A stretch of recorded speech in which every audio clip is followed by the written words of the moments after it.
Hello dear student, today in this video I'm going to explain the polynomials with the given roots. Guys, sa inyong module, you can see this. Sa module ninyo, makikita nyo ito, yung given. Ang tawag dito is roots. So, ang tawag given roots. Ang tawag yan is given roots, okay? Now, para malaman mo yung polynomial equation in the standard form, what you're going to do, ang gagawin mo is i-rewrite into factored form. So, ang factored ng nito is, makikita mo yung sign doon na positive and negative 1. So, ang factored, bale, dalawa siya. It's positive 1 and negative 1. So, yung factored form niya is x plus 1. That's the positive 1. And then, the negative 1 is x minus 1. So, pag makakita ka ng ganito na sign, ibig sabihin dalawa siya. It's either positive or negative 1. So, the next is 2.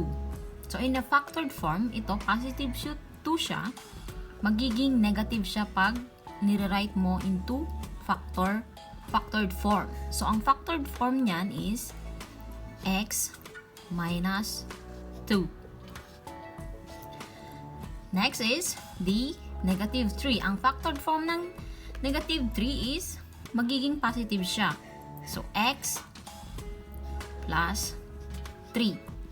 Now, para malaman mo yung polynomials standard form, so, ang una mong gagawin, multiply the factors. Ito na yung factors ng given roots. Ito yung given roots, ito yung factored form. So, ang gagawin mo, i-multiply mo yung ito para makuha mo yung polynomials equation in standard form. So, first thing is, multiply mo si x plus 1 and x minus 1. So, is equals to, distribute siya, x times x is x squared. So, saan kinuha yung 2? Ito, automatic siya na 1. 1, okay? Mag-add ka lang siya. 1 plus 1 equals 2. And then next is x times negative 1.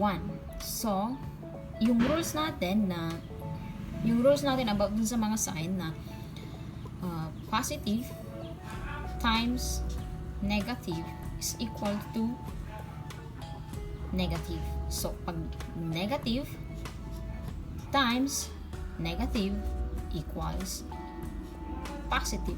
Okay? So, positive x times negative 1 equals negative 1x. So, automatic na 1 ito. Okay? And the next, katapos natin dito, ito naman ang susunod. So, positive 1 times x. So, the answer is, of course, positive times positive. Okay, yung rules natin, positive times positive is equal to positive. Okay? So, magiging positive plus 1x. Then, yung constant, positive 1 multiplied to negative 1 is equals to negative 1. So, positive and negative is equal to 1. See? Okay? And the next, you have to, ano bang tawag doon? So, kopyahin mo lang ito, yung highest degree. Degree ang tawag dito, okay? X squared.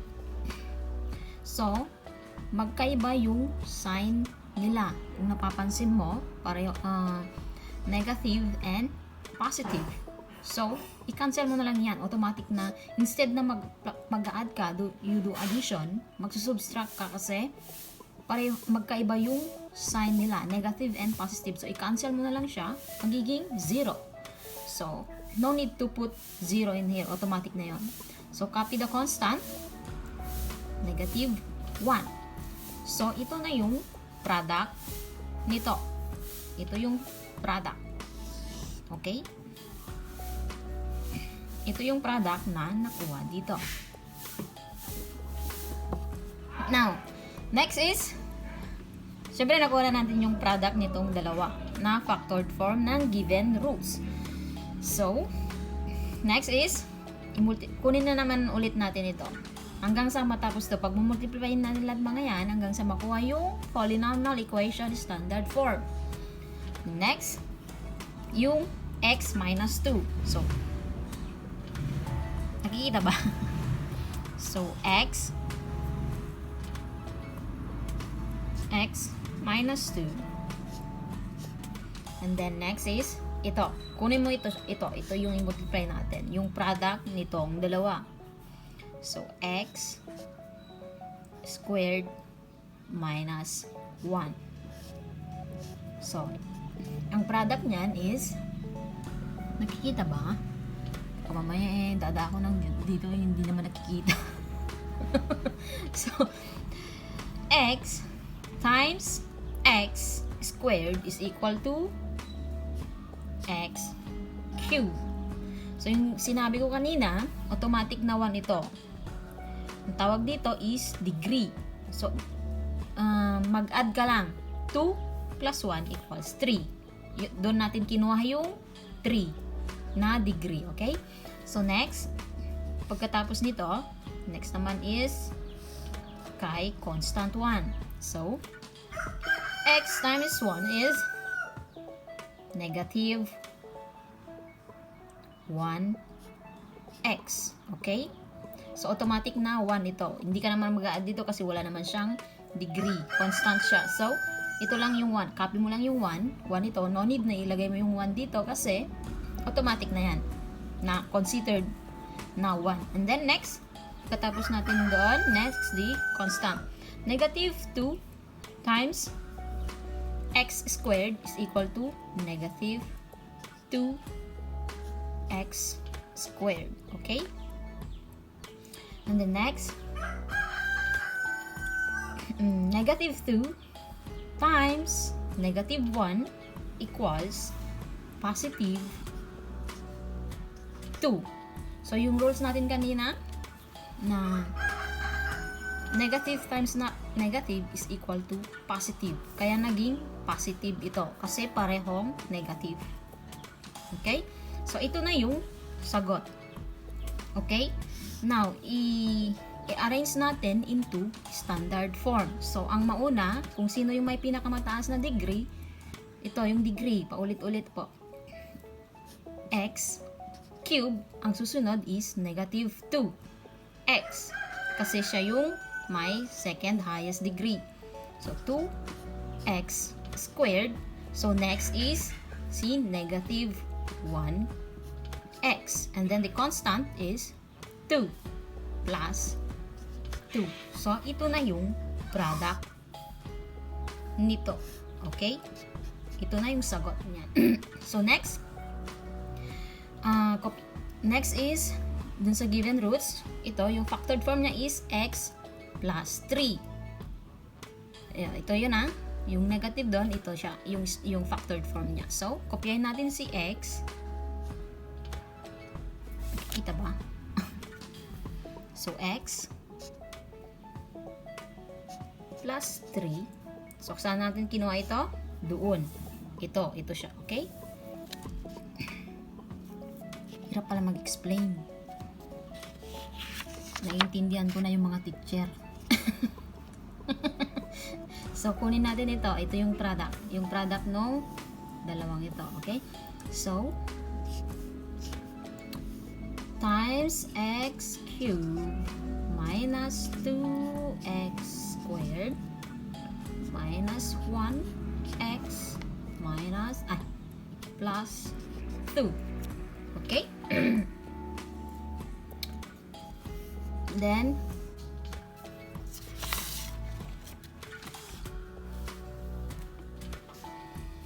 na mag-multiply tayo.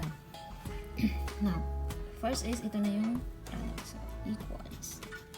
So, x times x cubed is x raised to the power 4. Okay? So, 3. Automatic na 1 to. Sabi ko kanina, 3 plus 1 equals 4. And then next is x times negative. Ano sagot? It's 2x. 2 plus 1 is 3. Okay? The next, x multiplied to negative 1x is negative 1x squared. Okay? And the next,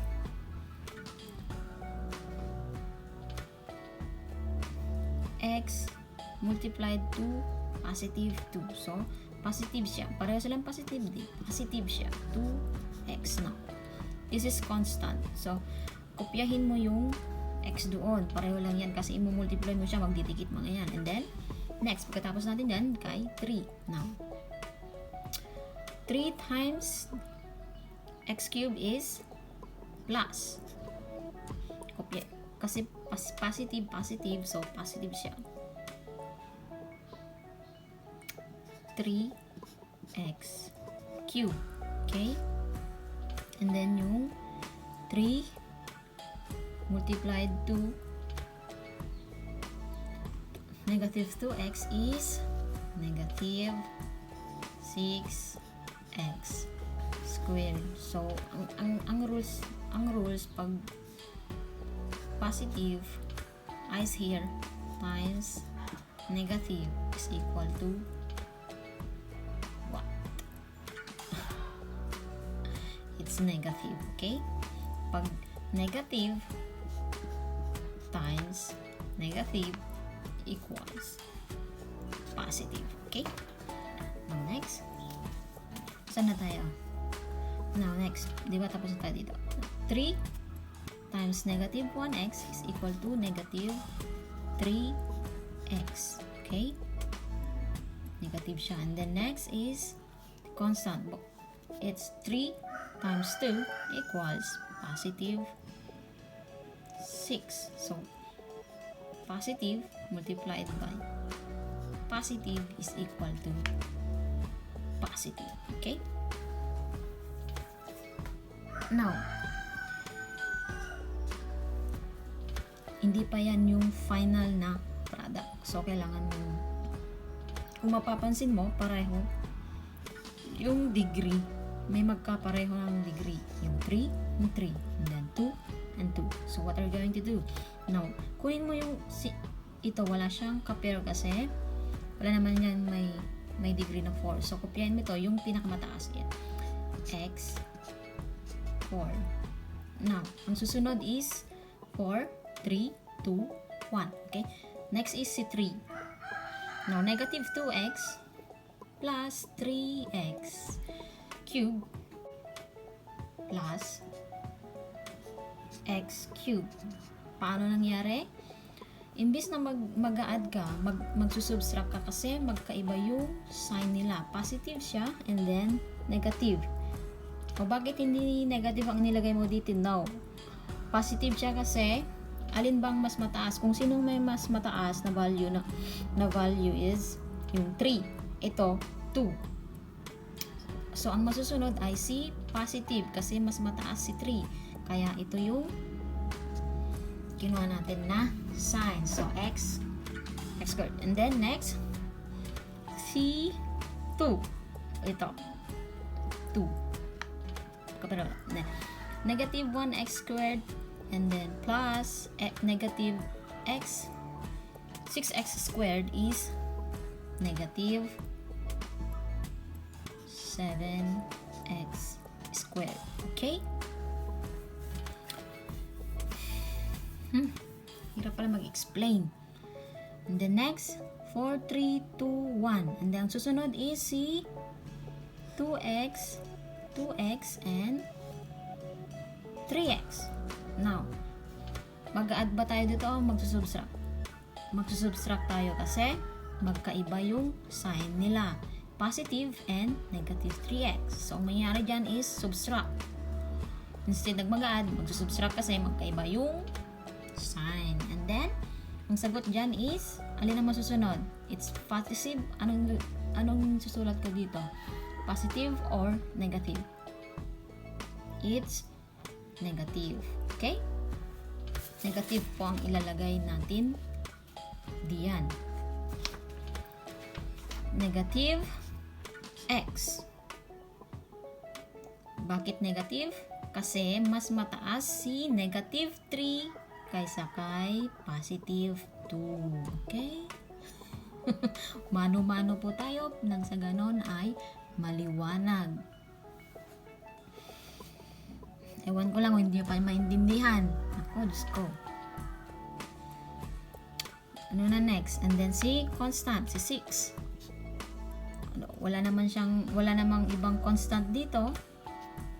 So, kopyahin mo si 6 plus 6. No need na ilagay mo yung 1. Pareho lang yan. Okay? 1x and x ay pareho lang. So, ang ilagay mo lang dyan is x. And then, no need na ilagay mo yung degree na 1 kasi automatic na yan na 1. Okay? So, ito na yung polynomial equation in standard form. So, ito na yung sagot. Plus minus 7x